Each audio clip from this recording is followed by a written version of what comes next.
আপনি কি জানেন এমন এক জায়গার কথা যেখানে কোনো দুঃখ নেই, কোনো কষ্ট নেই, শুধুই সুখ আর শান্তি? সেই জান্নাতের সম্পর্কে জানতে হলে পুরো ভিডিওটি দেখুন।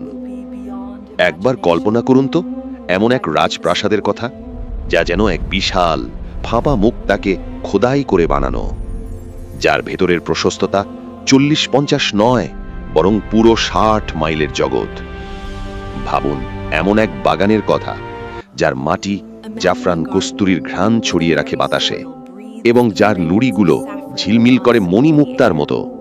আর ভাবুন সেই মুহূর্তটি যখন বান্দারা তার মহান রবের দিকে তাকাবে, এমন এক দৃশ্য যার সামনে জান্নাতের সব উপহারও তুচ্ছ মনে হবে। এটি কোনো কল্পনা নয়, বরং আল্লাহর পক্ষ থেকে মুমিনদের প্রতি করা সত্য প্রতিশ্রুতি বা ওয়াদা, যাহা আল্লাহ হাদিসে বর্ণনা করেছেন। চলুন আমরা আজ সেই অদেখা অপার সৌন্দর্যের জগতে এক অবিশ্বাস্য ভ্রমণে চলে যাই, সেই জান্নাতের পথে। যখন ঈমানদাররা দুনিয়ার পরীক্ষা শেষে পুলসিরাত অতিক্রম করবে, তারা পৌঁছাবে চিরসুখের সেই আবাসের দরজার আছে। ঈমানদাররা দেখবে বিশাল উচ্চ আলো ঝলমলে দরজা, যেখান থেকে ভেসে আসছে অপরূপ সুগন্ধ। সেখানে সারিবদ্ধভাবে ফেরেশতারা বলবে, সালামুন আলাইকুম, তোমাদের ওপর শান্তি বর্ষিত হোক। তোমরা দুনিয়াতে ধৈর্য ধরেছিলে, আজ তার প্রকৃত প্রতিদান দেখো। কত সুখ ও শান্তিময়। জান্নাতের রয়েছে 8টি দরজা।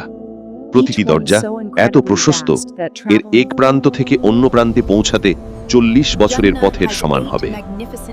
কারো কারো আমল অনুযায়ী তাকে ডাকা হবে বিশেষ দরজা দিয়ে, যেমন যারা ঠিকমতো নামাজ পড়তেন তাদের ডাকা হবে বাহবুস সালাহ থেকে, আর যারা রমজানের রোজা রাখতেন তাদের জন্য থাকবে বিশেষ একটি দরজা, যার নাম হলো আর রাইয়ান। হাদিসে এসেছে, এই দরজা দিয়ে শুধুমাত্র রোজাদার ব্যক্তিরাই প্রবেশ করবেন, তাদের ছাড়া আর কেউই এই দরজা দিয়ে ঢুকতে পারবে না। আর হযরত আবু বকর সিদ্দিকের মতো কিছু বিশেষ বান্দা থাকবেন, যাদেরকে জান্নাতের 8টি দরজা থেকে ঢোকার জন্য ডাকা হবে। জান্নাতে প্রবেশ করার সাথে সাথে এক অবর্ণনীয় শান্তি আর প্রশান্তি তাদের মনকে ঘিরে ধরবে। তাদের মন থেকে দুনিয়ার সকল দুঃখ, কষ্ট, চিন্তা আর ভয় এক মুহূর্তেই মুছে যাবে। জান্নাতে প্রবেশ করার পর ঈমানদার বান্দাদেরকে সর্বপ্রথম যে বিশেষ সম্মানটি দেওয়া হবে, সেটি হলো হাউজে কাউসার থেকে পানি পান করানো। এই হাউজে কাউসার আল্লাহ তার প্রিয় নবী মুহাম্মদ সাল্লাল্লাহু আলাইহি ওয়াসাল্লামকে দান করেছেন। এটি একটি বিশাল ঝর্ণা বা জলধারা। এর পানি হবে দুধের চেয়েও সাদা, মধুর চেয়েও মিষ্টি, এবং এর সুগন্ধ হবে কস্তুরীর চেয়েও উত্তম। এর চারপাশে থাকবে আকাশের তারার মতো জিলজা, যা একবার পান করলে আর কখনো পিপাসা লাগবে না। জান্নাতের দৃশ্য হবে অভাবনীয় ও সৌন্দর্যের এক মহান জগৎ, যার দূর দূরান্ত পর্যন্ত থাকবে সবুজে ভরা বাগান, যেখানে গাছের ছায়া এতটাই দীর্ঘ হবে যে একটি দ্রুতগামী ঘোড়া 100 বছর ধরে দৌড়ালেও সেই ছায়া অতিক্রম করতে পারবে না। মাটি জাফরানের সুগন্ধ ছড়াবে, নুড়ি হবে মুক্তা, বাড়িগুলো নির্মিত হবে সোনা রূপার ইট দিয়ে তৈরি। সেখানে তারা দেখবে 4টি প্রধান নহর বা নদী, যা তাদের প্রাসাদের নিচ দিয়ে বয়ে যাবে। একটি হবে স্বচ্ছ পানির নহর, একটি হবে দুধের নহর, যার স্বাদ কখনো এক বিন্দুও বদলাবে না। একটি হবে বিশুদ্ধ মেধার নহর, এবং একটি হবে এমন সব পবিত্র পানির নহর, যা পান করলে তাদের তৃপ্তি দিনে দিনে শুধু বাড়তেই থাকবে। এছাড়াও জান্নাতে থাকবে অসংখ্য ঝর্ণা, যেমন সালসাবিল নামক একটি ঝর্ণা, যার পানি হবে আদার মতো স্বাদযুক্ত। আরেকটি ঝর্ণার নাম হবে তাসনিম, যা হবে জান্নাতের সর্বশ্রেষ্ঠ পানীয়, এবং এটি শুধুমাত্র আল্লাহর সবচেয়ে নিকটবর্তী বান্দারাই পান করতে পারবেন। জান্নাতে প্রত্যেক ঈমানদার ব্যক্তির জন্য থাকবে বিশাল বিশাল প্রাসাদ বা মহল। কোনটি হবে স্বচ্ছ কাচের তৈরি, যা ভেতর থেকে বাইরে এবং বাইরে থেকে ভেতরে দেখা যাবে। আর কোনো কোনো প্রাসাদ হবে একটিমাত্র ফাঁপা মুক্তা দিয়ে তৈরি বিশাল তাঁবুর মতো, যা অনেক মাইল পর্যন্ত লম্বা হবে। সেই প্রাসাদের ভিতর থাকবে গরম রেশমির গালিচা আর উঁচু উঁচু সিংহাসন, যেখানে তারা একে অন্যের মুখোমুখি হয়ে হেলান দিয়ে বসবে আর গল্প করবে সেই জান্নাতের সেই অপরূপ সুন্দর প্রাসাদ আর বাগানের মধ্যে জান্নাতীদের জন্য অপেক্ষা করবে এমন সব নিয়ামত, যা তাদের জীবনকে করে তুলবে আরও বেশি আনন্দময়। জান্নাতীদের পরানো হবে পাতলা এবং মোটা রেশমির তৈরি সবুজ রঙের সুন্দর সুন্দর পোশাক, যা দুনিয়ার কোনো রেশমের সাথেই তুলনীয় নয়। তাদের হাতে পরানো হবে সোনা, রূপা ও মুক্তার চুড়ি বা কঙ্কন, আর তাদের মাথায় থাকবে মণিমুক্তা খুচিত মুকুট, যার একটি মাত্র মুক্তার আলো পূর্ব এবং পশ্চিমের মধ্যবর্তী সব কিছুকে আলোকিত করে। জান্নাতে প্রবেশকারীর প্রত্যেক পুরুষ হবেন যুবক। তাদের বয়স হবে ৩৩ বছর। তাদের বয়স আর কখনো বাড়বে না। তারা কখনো বৃদ্ধ হবেন না।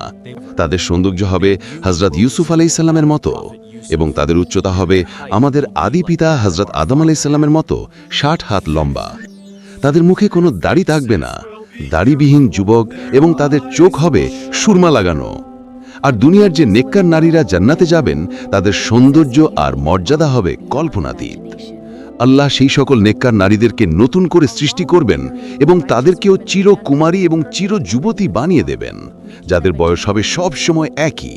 তাদের সৌন্দর্য হবে সেই জান্নাতের হুরদের চেয়েও ৭০,০০০ গুণ বেশি।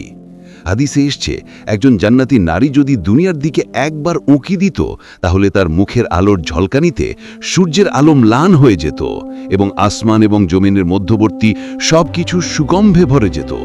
তার মাথার ওড়ার মূল্য দুনিয়া এবং এর মধ্যে যা কিছু আছে তার চেয়ে বেশি দামি। তারাই হবেন তাদের স্বামীদের সর্দারিনী বা প্রধান রানী। জান্নাতীদের চেহারায় কখনো ক্লান্তির ছাপ পড়বে না, তাদের শরীরে কখনো ঘাম হবে না। যদি ঘাম হয়ও, তা হবে কস্তুরীর মতো। দুনিয়ার নেককার নারীদের সৌন্দর্য হুরদের চেয়েও বহু গুণ উজ্জ্বল। তারা হবেন তাদের স্বামীর প্রকৃত সম্মানিতা রানী। জান্নাতের খাবার হবে দুনিয়ার খাবার চেয়েও হাজার হাজার গুণ বেশি সুস্বাদু। জান্নাতীদের দেওয়া হবে এমন সব ফল যা তারা কখনো দেখেনি বা যার নামও শোনেনি। ফলের গাছগুলো তাদের দিকে এমনভাবে ঝুঁকে আসবে যাতে তারা দাঁড়ানো, বসা বা শোয়া যে কোনো অবস্থাতেই খুব সহজে ফল ফেরে খেতে পারেন। তাদের সামনে সোনার থালা এবং রূপার গ্লাস নিয়ে হাজির হবেন গিলমান নামক চির কিশোর সেবক। এই গিলমানরা দেখতে হবে ছড়ানো ছিটানো মুক্তার মতো, এতটাই সুন্দর যে তাদের দেখলেও মন প্রশান্তিতে ভরে যাবে। তারা পরিবেশন করবেন ভুনা করা পাখির মাংস এবং এমন সব সুস্বাদু খাবার যা জান্নাতীরা খেতে চাইবে তাই পাবে। জান্নাতে আপনি যে পাখির দিকে তাকিয়ে ভাববেন এর মাংস খেতে কি মজা হবে, সাথে সাথে সেই পাখিটা ভুনা হয়ে আপনার সামনে হাজির হয়ে যাবে। তারা যা কিছু চাইবে এক মুহূর্তের মধ্যেই তা তাদের সামনে হাজির হয়ে যাবে। জান্নাতীরা খাওয়ার পর কোনো মলমূত্র নেই, বরং সুগন্ধিযুক্ত ঢেকুরেই হজম হবে সব। আল্লাহ জান্নাতে পুরুষদের জন্য পুরস্কার হিসেবে সৃষ্টি করেছেন অপরূপ সুন্দরী সঙ্গিনীদের, যাদেরকে বলা হয় হুর। তারা হবেন স্বচ্ছ আর নির্মল, এতটাই সুন্দর যে তাদের সৌন্দর্যের কাছে দুনিয়ার সকল সৌন্দর্যই হার মেনে যাবে। হাদিসে এসেছে, একজন হুর যদি দুনিয়ার দিকে একবার উঁকি দিত, তাহলে তার সৌন্দর্যের আলোতে আসমান এবং জমিনের মধ্যবর্তী সব কিছু আলোকিত হয়ে যেত এবং তার সুগন্ধে চারিদিক ভরে যেত।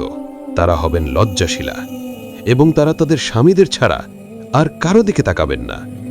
তাদের চোখ হবে হরিণের চোখের মতো বড় এবং সুন্দর। এখন প্রশ্ন আসতে পারে, দুনিয়ার যে নেককার নারীরা জান্নাতে যাবেন তাদের কি হবে? আল্লাহ সেই সকল নেককার নারীদেরকে নতুন করে সৃষ্টি করবেন এবং তাদের সৌন্দর্য আর মর্যাদা হবে সেই হুরদের চেয়েও হাজার হাজার গুণ বেশি। তারাই হবেন তাদের স্বামীদের সর্দারিনী বা প্রধান রানী। জান্নাতের প্রাসাদ, খাবার আর পোশাকের চেয়েও সুন্দর হবে সেখানকার সামাজিক জীবন, কারণ আল্লাহ জান্নাতীদের অন্তর থেকে দুনিয়ার সকল প্রকার হিংসা, বিদ্বেষ, রাগ, ঘৃণা আর দুঃখ কষ্ট বের করে নেবেন। জান্নাতে প্রবেশ করার পর সবার অন্তর হয়ে যাবে একদম পরিষ্কার আর একে অপরের প্রতি ভালোবাসার শ্রদ্ধায় পরিপূর্ণ হবে। সেখানে কেউ কারো উপর অহংকার করবে না, কেউ কাউকে ছোট করে দেখবে না। সেখানে কোনো মিথ্যে কথা থাকবে না, কোনো গীবত বা পরনিন্দা থাকবে না। থাকবে শুধু সুন্দর আর পবিত্র কথা। ফেরেশতারা তাদের সালাম জানাবেন আর তারাও একে অপরকে সালাম জানাবেন। জান্নাতে কোনো অসুস্থতা নেই, কোনো ক্লান্তি নেই, কোনো ঘুম নেই এবং কোনো মৃত্যু নেই। এটি হলো এক অনন্ত অফুরন্ত সুখের জীবন। জান্নাতীবাসীরা তাদের পরিবার পরিজন, যেমন বাবা মা, স্বামী স্ত্রী, সন্তান সন্ততি এবং বন্ধুবান্ধব যারা ঈমানদার ছিল, তাদের সাথে আবার মিলিত হবেন।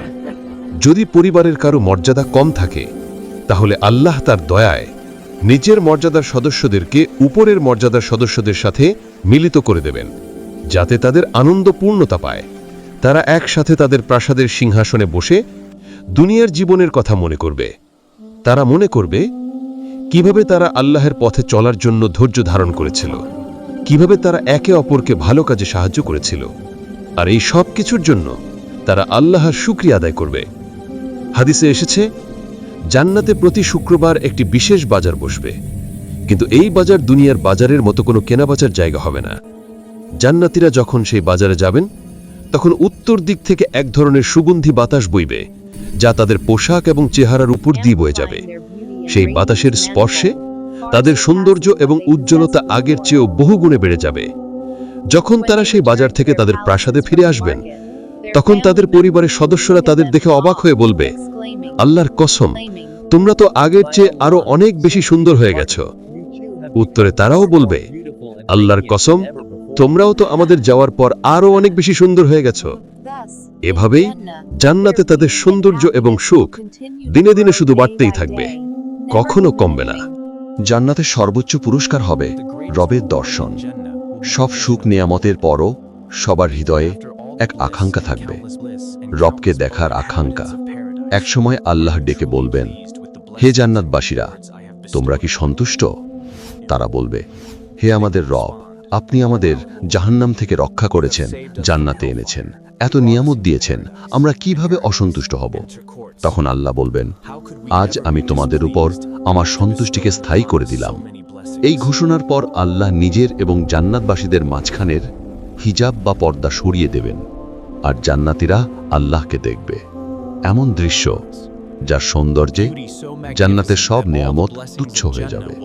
এটাই জান্নাতের সবচেয়ে বৃহৎ উপহার, আর এটাই হলো জান্নাত। মুমিনদের জন্য আল্লাহর পক্ষ থেকে পাওয়া সেই চূড়ান্ত পুরস্কার, যে জীবনের কোনো শেষ নেই, যে জীবনে সুখেরও কোনো সীমা নেই। আল্লাহ আমাদের সবাইকে জান্নাতুল ফেরদাউস নাসিব করুন, আমিন। যদি জান্নাতের এই ঘটনা আপনার হৃদয়কে প্রশান্তময় করে থাকে এবং আপনাকে আল্লাহর আরো নিকটবর্তী হতে সাহায্য করে, তাহলে ভিডিওটিতে একটি লাইক দিন এবং কমেন্ট করে আপনার অনুভূতিগুলোকে জানান। আপনার প্রিয়জনদের কাছে এই শান্তির বার্তাটি শেয়ার করুন এবং আমাদের চ্যানেলটি সাবস্ক্রাইব করে এমন আরো ইসলামিক কাহিনীর জন্য আমাদের সাথেই থাকুন। ধন্যবাদ।